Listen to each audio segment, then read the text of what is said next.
Hey everyone, welcome to Unique Ways with Thomas Gerard, an audio podcast. Got a really great guest on today. She's an American fine artist, author, and illustrator. She's worked with clients including MoMA, Harvard University, Martha Stewart Living, REI, and Chronicle Books. She's the author of Art Inc., The Essential Guide to Building Your Career as an Artist. Please join me in welcoming Lisa Congdon. Welcome. Thank you. That is an old bio.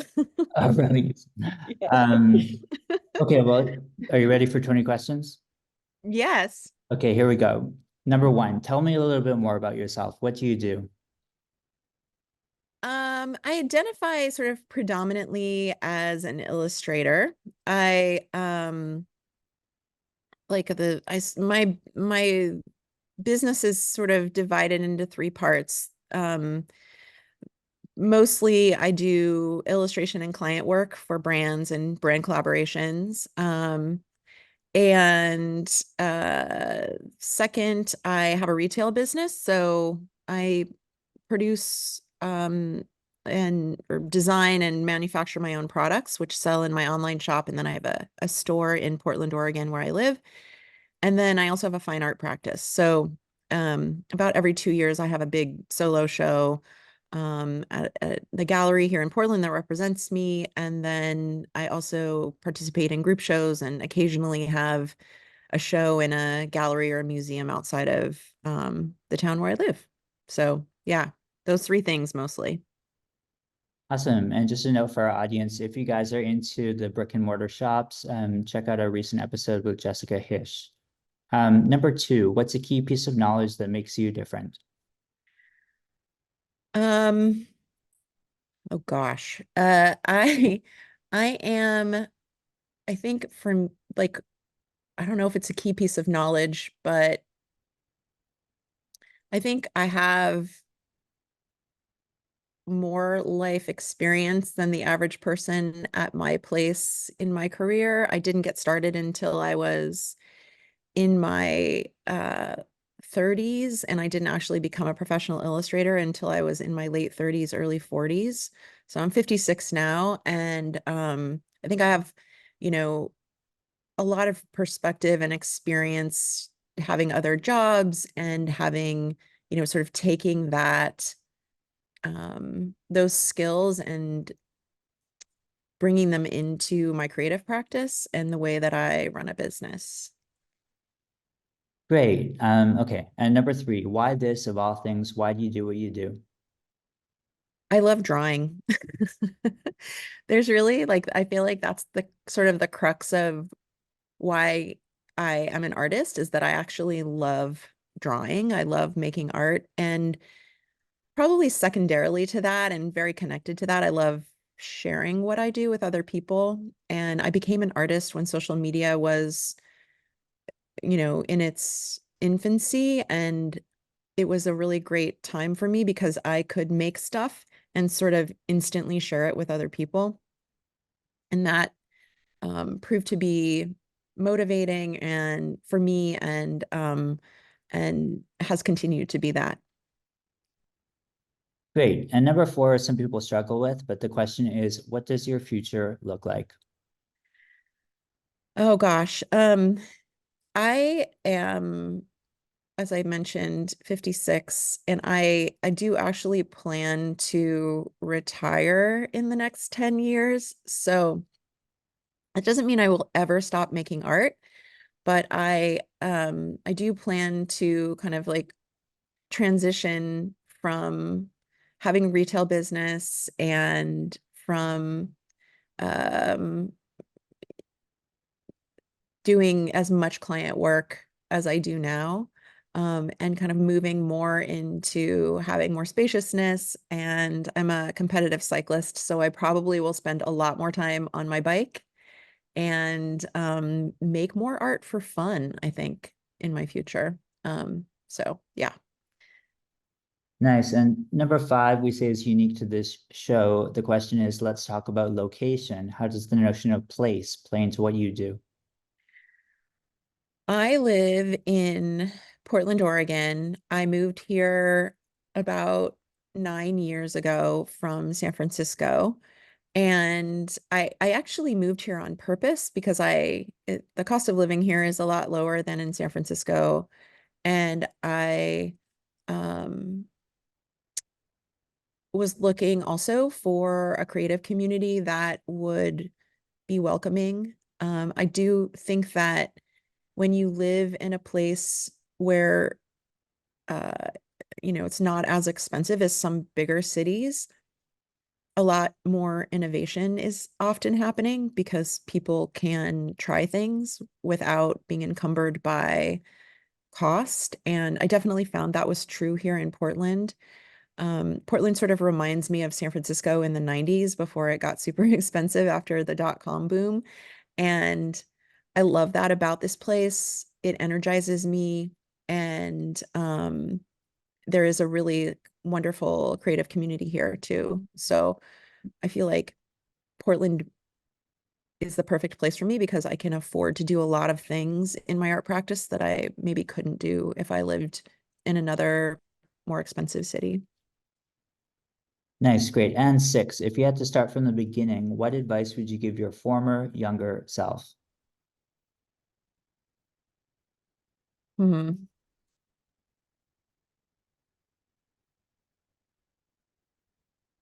I think I would I have so much advice that I'm pausing because there's so much to say to the younger self and I'm trying to think about some of the more important advice that I would give. But I think I used to be really consumed in fear of what other people thought. And what I realize now that I'm older is that nobody else is really paying attention to what you do. Mostly we're just afraid that everybody is. And I think when I was younger, I really stopped myself from taking risks because I was worried about failing or looking stupid. And now that I'm older, I realize not only is it true that not as many people are paying attention as you think, but also um, failing and doing stupid things are how you learn. So um, I would just encourage myself to not worry so much about what other people think. I think that is sort of, in some ways, like fear of being judged is like probably one of the biggest predictors to, you know, having a stagnant life or a life where your creative career is not blossoming in the way that, that you would like. Nice. Seven is what's a day in your life like? Um, every single day I get up at 5:30 in the morning. I race bikes and so like when I'm not making art and so I'm usually getting up and out the door and on my bike. And if it's raining or really hard or snowing, I am cycling indoors, or going to the gym. I train in the morning and then I get to work in my studio at about 9:30. My week is pretty punctuated, or a typical day is punctuated with meetings, occasional podcast interviews, um, and I have two full-time employees who help me do what I do. And so I'm meeting with them. I'm also trying to find pockets of time where I can actually get work done. Although oftentimes art making happens at home in the evening, sometimes while I'm watching television, or listening to a podcast because I have, a lot of other kind of administrative things that I have to take care of during the day. So sometimes art making doesn't always happen during the day. So lots of meetings punctuated by art making, hopefully, and then dinner with my wife after we both finish our work days. And if I'm lucky, reading a book or watching a TV show until I go to bed. Awesome. So eight, lifelong learning is a popular topic. How do you stay up to date? I think for me, I used to have a lot of anxiety about not staying up to date or sort of like um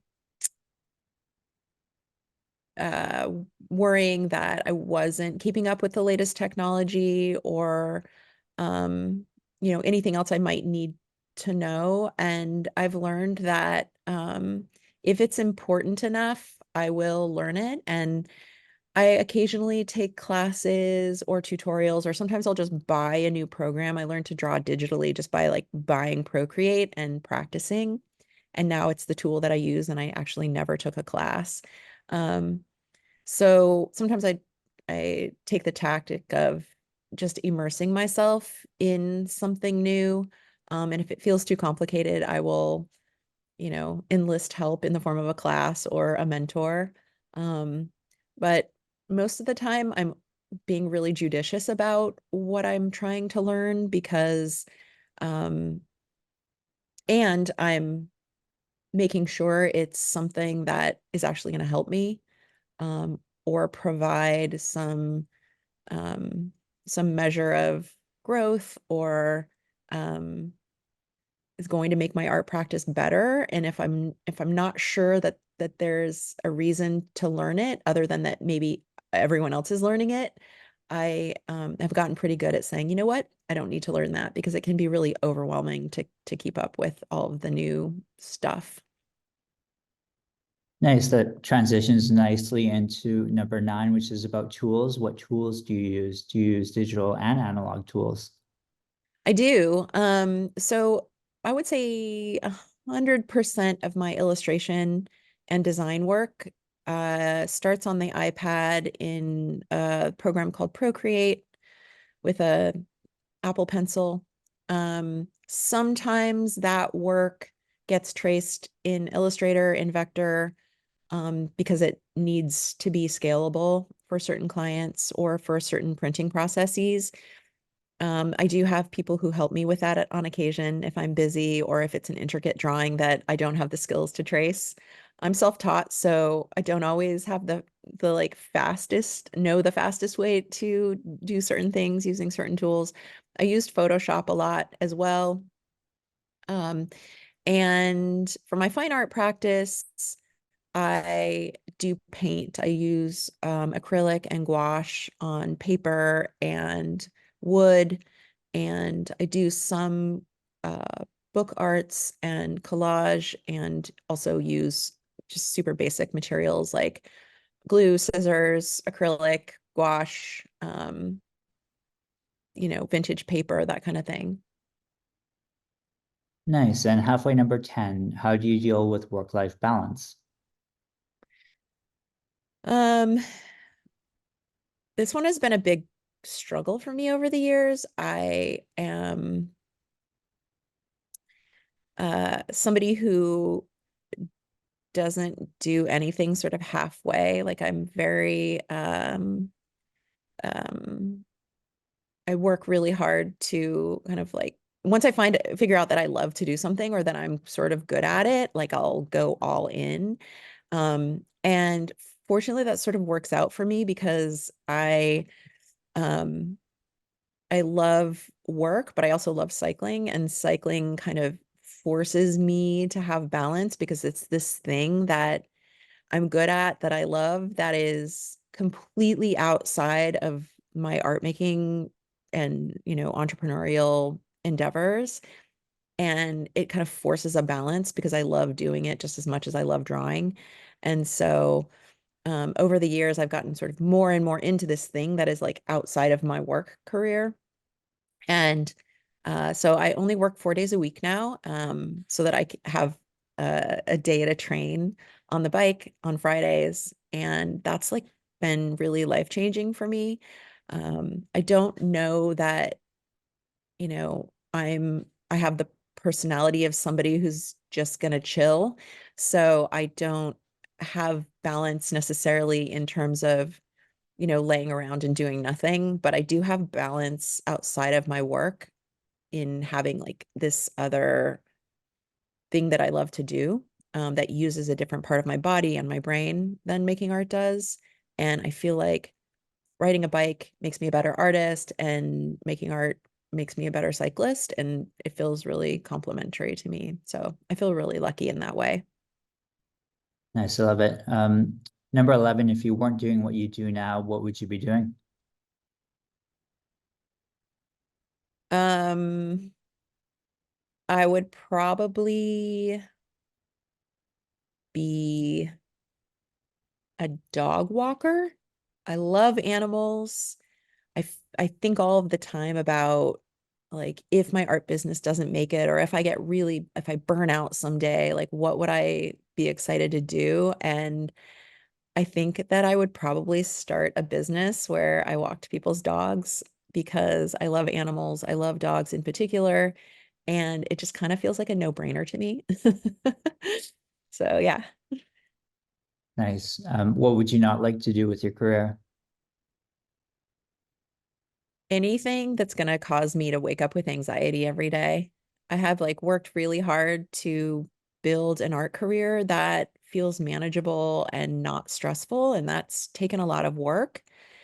And I've really worked hard to cut out from my life and from my work projects and, certain types of work that just make me anxious and make me dread showing up at the studio. And um, it's become really important to me to build a life for myself that where I have ease and where I'm able to take my time and where I'm feeling inspired. And I think, I'm open to doing pretty much anything that except stuff that stresses me out. Nice. And how about a favorite word, quote, or sentence? Say that again. How about a favorite word, quote, or sentence? Oh, um, let's see. I am gonna go with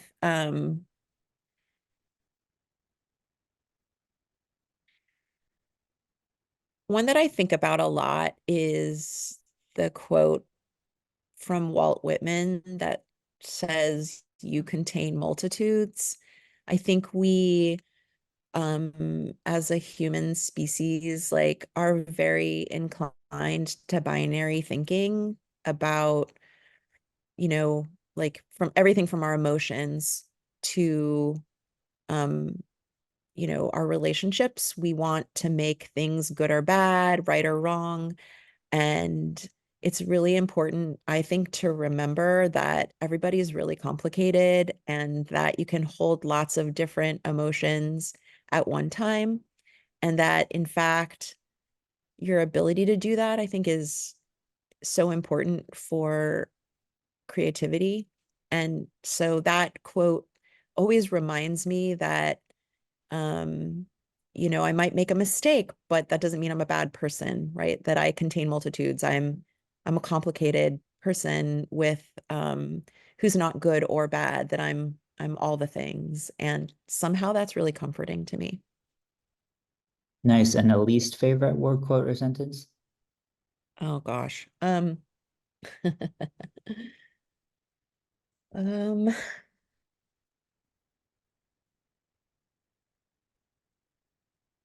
I have really come to hate the term hustle.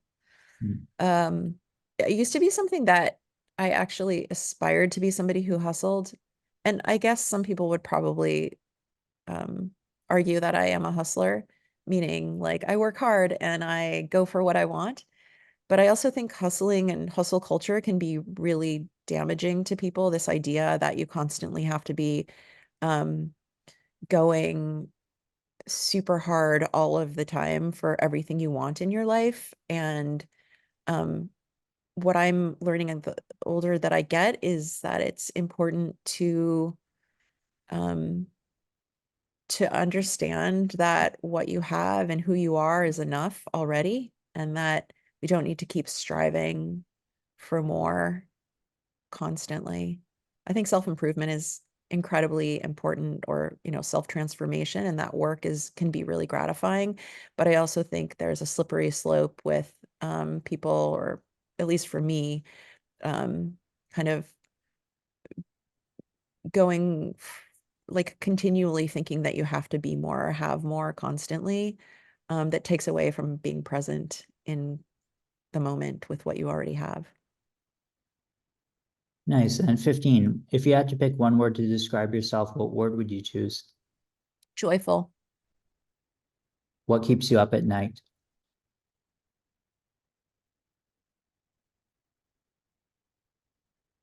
Worrying that I'm gonna run out of ideas. Final stretch here. What's a dream you're chasing?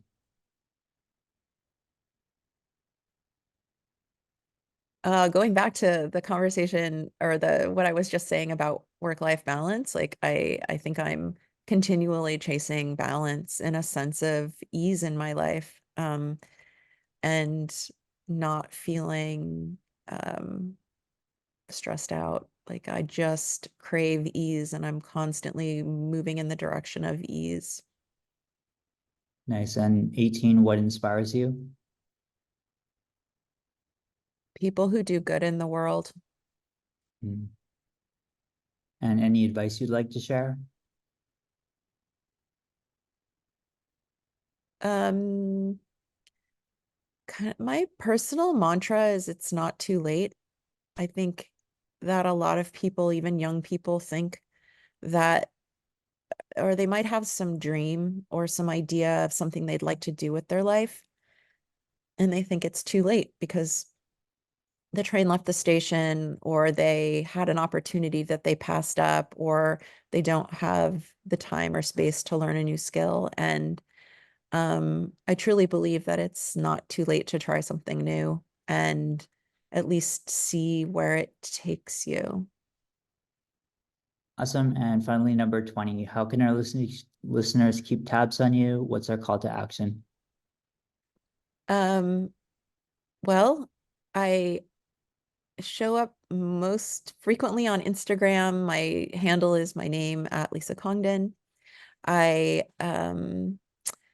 I also have a website, lisacongdon.com, that includes my online shop, which I absolutely love for people to peruse. And if you're ever in Portland, you can come to my retail shop, um, which is listed on my website and is a kind of magical place that contains a lot of my own work and products, but also other stuff that I love, that other people have made.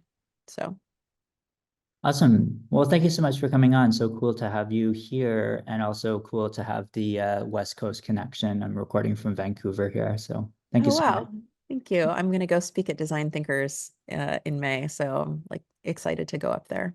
Awesome. Thanks so much. Thank you.